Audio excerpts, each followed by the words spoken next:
बिहार की राजनीति में इन दिनों सबसे ज्यादा चर्चा पटना की बांकीपुर विधानसभा सीट पर हो रहे उपचुनाव की है। यह चुनाव सिर्फ एक विधानसभा सीट तक सीमित नहीं रह गया है, बल्कि इसे राज्य की बदलती राजनीतिक दिशा और प्रमुख दलों की ताकत की परीक्षा के रूप में देखा जा रहा है। एक तरफ भारतीय जनता पार्टी है जो अपने मजबूत गढ़ को बचाने की कोशिश में है, दूसरी ओर राष्ट्रीय जनता दल इस सीट पर वापसी का रास्ता तलाश रहा है। वहीं जनसुराज पार्टी के संस्थापक प्रशांत किशोर पहली बार इस सीट के जरिए अपनी राजनीतिक ताकत का बड़ा परीक्षण कर रहे हैं। ऐसे में बांकीपुर का चुनाव अब पूरी तरह त्रिकोणीय मुकाबले में बदल चुका है। चुनाव प्रचार के अंतिम दौर में सभी प्रमुख दलों ने अपनी पूरी ताकत झोंक दी है। रोड शो, जनसभाएं, घर घर संपर्क अभियान और सोशल मीडिया के जरिए मतदाताओं तक पहुंचने की लगातार कोशिश की जा रही है। यही कारण है कि राजधानी पटना का चुनावी माहौल पूरी तरह गर्मा गया है। भाजपा ने इस चुनाव में अपने संगठन और विकास कार्यों का सबसे बड़ा मुद्दा जो है वो जनता के बीच में रखा है। पार्टी का मानना है कि पिछले कुछ वर्षों में क्षेत्र में सड़क, पुल, बिजली, शहरी आधारभूत ढांचे और अन्य विकास परियोजनाओं पर तेजी से काम हुआ है। इसी आधार पर भाजपा मतदाताओं से एक बार फिर समर्थन मांग रही है। भाजपा के राष्ट्रीय अध्यक्ष नितिन नबीन ने चुनाव प्रचार के दौरान पटना में बड़ा रोड शो कर पार्टी कार्यकर्ताओं में उत्साह भरने की कोशिश की। रोड शो में बड़ी संख्या में समर्थकों की मौजूदगी ने भाजपा के चुनावी तैयारी का एक उत्कृष्ट प्रदर्शन दिखाया। पार्टी का दावा है कि बांकीपुर के मतदाताओं ने हमेशा विकास और स्थिर नेतृत्व को प्राथमिकता दी है और इस बार भी यही रुझान देखने को मिलेगा। भाजपा का पूरा फोकस अपनी मजबूत बूथ नेटवर्क और संगठनात्मक क्षमता पर है।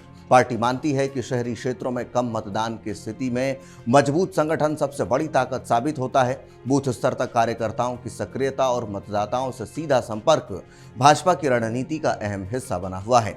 हालांकि भाजपा के सामने चुनौतियां भी कम नहीं हैं। महंगाई, बेरोजगारी, पेपर लीक, छात्र आंदोलन और सरकार विरोधी माहौल जैसे मुद्दों को विपक्ष लगातार उठाकर भाजपा को घेरने की कोशिश कर रहा है। विपक्ष का दावा है कि इन मुद्दों का जो असर है वो युवाओं और मध्यम वर्ग के मतदाताओं पर दिखाई दे सकता है। उधर राजद ने भी चुनाव प्रचार में पूरी ताकत झोंक दी है। पार्टी के वरिष्ठ नेता तेजस्वी यादव ने चुनावी अभियान में पूरी कमान संभालते हुए भाजपा और एनडीए सरकार पर तीखे हमले किए। उन्होंने भ्रष्टाचार, बेरोजगारी, कानून व्यवस्था और युवाओं से जुड़े मुद्दों को प्रमुखता से उठाया है।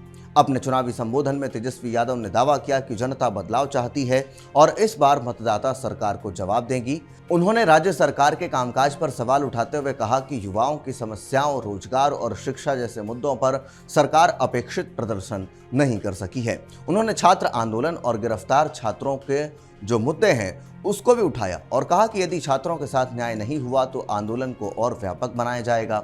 राजद का प्रयास अपने पारंपरिक सामाजिक आधार को मजबूत बनाए रखने के साथ साथ सरकार विरोधी मतों को अपने पक्ष में जोड़ने का है। हालांकि राजनीतिक विश्लेषकों का मानना है कि इस बार मुकाबला पहले की तुलना में अधिक जटिल हो गया है, क्योंकि भाजपा और राजद के बीच अब तीसरी ताकत भी सक्रिय रूप से मैदान में मौजूद है। जनसुराज के संस्थापक प्रशांत किशोर इस उपचुनाव को अपनी राजनीति की पहली बड़ी परीक्षा मान रहे हैं। वर्षों तक चुनावी रणनीतिकार के रूप में विभिन्न राजनीतिक दलों के साथ काम करने के बाद अब वह स्वयं जनता के बीच एक राजनीतिक विकल्प के रूप में अपनी पहचान बनाने का प्रयास कर रहे हैं। जनसुराज ने अपने प्रचार अभियान में शिक्षा, रोजगार, भ्रष्टाचार, पेपर लीक, प्रशासनिक जवाबदेही और व्यवस्था परिवर्तन जैसे मुद्दों को प्रमुखता से जगह दी है। पार्टी युवाओं, शिक्षित वर्ग और बदलाव चाहने वाले मतदाताओं को अपने पक्ष में जोड़ने का प्रयास कर रही है।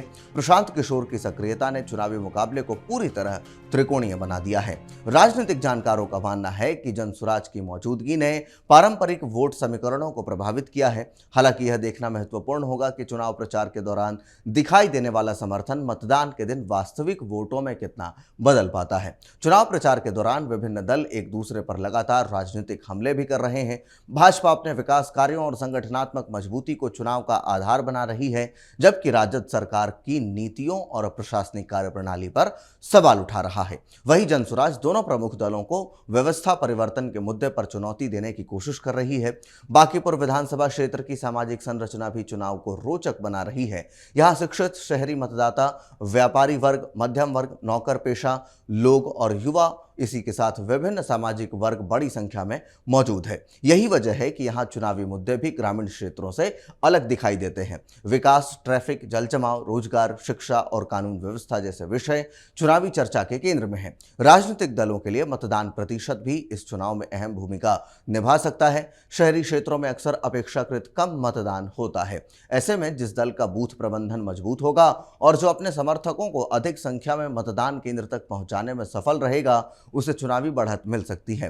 राजनीतिक विश्लेषकों का मानना है कि इस उपचुनाव का परिणाम केवल बांकीपुर तक सीमित नहीं रहेगा। इसके नतीजों का असर बिहार की आगामी राजनीतिक रणनीतियों पर भी साफ दिखाई दे सकता है। यदि भाजपा सीट बचाने में सफल रही तो उसे अपने संगठन और विकास मॉडल पर जनता की मुहर के रूप में देखा जाएगा। यदि राजद बेहतर प्रदर्शन करता है तो विपक्ष के लिए यह सकारात्मक संकेत माना जा सकता है। वहीं यदि जनसुराज अपेक्षा के अनुरूप प्रदर्शन करती है तो फिर बिहार की राजनीति में एक नए विकल्प के रूप में उसकी भूमिका और मजबूत हो सकती है। चुनाव प्रचार अब अंतिम चरण में पहुंच चुका है। सभी दल मतदाताओं को अपने पक्ष में करने के लिए पूरी ताकत लगा रहे हैं। रोड शो, जनसभाएं, नुक्कड़ बैठकें और डोर टू डोर अभियान लगातार जारी है। राजधानी पटना का चुनावी माहौल पूरी तरह राजनीतिक रंग में रंग चुका है। अब सबकी निगाहें मतदान और उसके बाद आने वाले परिणामों पर टिकी है। यह चुनाव तय करेगा कि बांकीपुर में भाजपा अपना मजबूत गढ़ बरकरार रख पाती है या फिर राजद की वापसी जो है वो होती है, या फिर जनसुराज बिहार की राजनीति में एक नई और प्रभावशाली शुरुआत दर्ज करने में सफल होती है। फिलहाल इतना तय है कि बांकीपुर का यह उपचुनाव राज्य की राजनीति के सबसे महत्वपूर्ण और चर्चित मुकाबलों में से एक बन चुका है। अब ऐसे में तीनों ही दलों को लेकर के आप क्या कुछ सोचते हैं, कमेंट बॉक्स में हमें अपनी राय लिखकर जरूर दें।